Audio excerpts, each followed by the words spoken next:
Assalamualaikum warahmatullahi wabarakatuh. Perkenalkan, nama saya Atar Fauzan dari kelas 11 unggulan 7. Sekarang saya akan melanjutkan presentasi mengenai jenis-jenis imunitas. Pertama-tama kita harus mengetahui terlebih dahulu apa itu imunitas. Imunitas adalah kekebalan tubuh atau kekebalan yang didapatkan oleh tubuh untuk melawan infeksi dan penyakit. Contohnya adalah melawan antigen atau melawan benda-benda asing yang masuk ke dalam tubuh. Nah, sekarang kita masuk ke jenis-jenisnya, yaitu adalah kekebalan aktif dan ada kekebalan pasif. Apa itu kekebalan?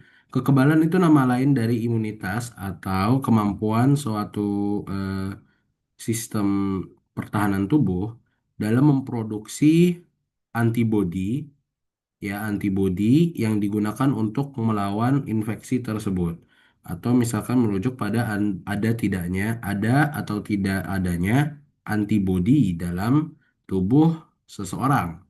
Misalkan ada seseorang yang mempunyai antibodi dan dia bisa menangkal penyakit atau menangkal gangguan-gangguan antigen. Nah, itu disebut orang yang memiliki kekebalan atau memiliki imunitas. Jenis-jenis imunitas sendiri saja ada dua, yaitu kekebalan aktif atau imunitas yang diproduksi oleh tubuh sendiri dan kekebalan pasif yang rinciannya itu adalah dengan kemampuan tubuh untuk menahan virus dengan meminjam antibodi. Maksudnya bagaimana? Kita mulai dulu dari kekebalan aktif. Kekebalan aktif itu terbuat dari seperti yang kita ketahui ya dari limfosit B. Jadi, ketika badan mengalami invasi oleh antigen atau zat atau gen atau sel yang tidak diketahui, kita sebut antigen atau di sini kita bisa sebut sebagai patogen, itu kita tubuh secara alami akan memproduksi antibodi ketika terserang penyakit. Nah, ini untuk yang alami. Bagaimana caranya? Caranya adalah dengan ketika adanya kontak dengan patogen, dengan antigen, maka tubuh akan secara otomatis mengirimkan leukosit atau sel darah putih dan juga sel limfosit. Limfosit atau limfosit itu ada dua, limfosit T dan limfosit B. Limfosit B fungsinya adalah mengenali antigen-antigen tersebut dan kemudian membentuk sebuah antibodi atau kita bisa sebut sebagai pasukan untuk melawan antigen tersebut dan juga membentuk pasukan memori sehingga nanti ketika antigen itu datang kembali dia sudah masih diingat oleh antibodi-antibodi dan juga limfosit B tersebut. Nah, untuk kekebalan aktif itu sendiri ada dua, yaitu aktif alami yang dibuat oleh tubuh sendiri oleh limfosit B tadi ya ketika terserang penyakit. Dan juga ada aktif buatan, di mana contohnya yang paling proper adalah vaksin, yaitu patogen lemah yang dimasukkan ke dalam tubuh.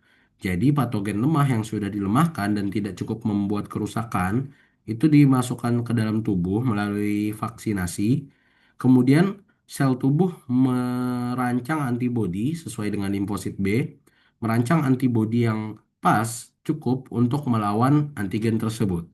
Sehingga ketika nanti temannya yang masih kuat itu datang ketika kita terinfeksi oleh antigen yang masih kuat, tubuh kita sudah memiliki antibodi yang cukup, antibodi yang tahu akan keberadaan patogen tersebut dan jadi bisa langsung melawannya dengan segera. Kemudian ada juga kekebalan pasif. Yang kedua adalah kekebalan pasif. Kekebalan pasif itu merujuk pada adanya antibodi yang berasal dari luar tubuh kita dimasukkan ke dalam tubuh kita. Ada dua jenis kekebalan atau imunitas pasif, yaitu pasif alami dan pasif buatan. Pasif alami itu disalurkan dari ibu ke anaknya, anak kandung, atau bisa juga dari pemberian ASI.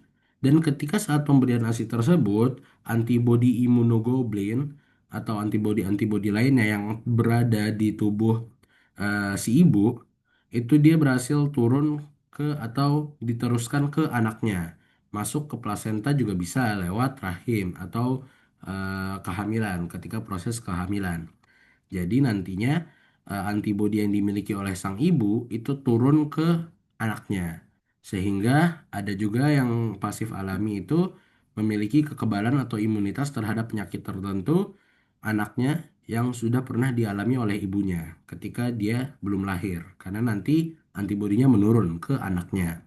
Kemudian ada juga pasif buatan, yaitu antibodi yang diinjeksikan dalam serum dari luar tubuh dimasukkan ke dalam tubuh. Contohnya antibodi dari kuda yang kebal gigitan ular diinjeksikan kepada manusia. Jadi nanti kekebalan daripada kuda tersebut atau antibodinya dimasukkan ke dalam manusia, kemudian dia bisa bereproduksi di sana dan menjadi lebih banyak, sehingga nantinya ketika ada venom atau gigitan ular dari yang mengakibatkan racun, tubuh sudah memiliki antibodi yang kuat untuk menahan racun tersebut. Kalau dari manusia ke manusia juga ada, seperti misalkan pemberian antibodi RH+ dari seseorang yang kebal yang memiliki RH+, antibodi dari orang tersebut dikirimkan kepada antibodi dikirimkan atau diinjeksikan kepada tubuh orang yang tidak memiliki antibodi tersebut, sehingga nanti tubuhnya bisa mereproduksi antibodi tersebut dan secara tidak langsung mendapatkan imunitas. Ini yang disebut oleh imunitas pasif buatan. Oke, sekian presentasi dari saya. Terima kasih. Wassalamualaikum warahmatullahi wabarakatuh.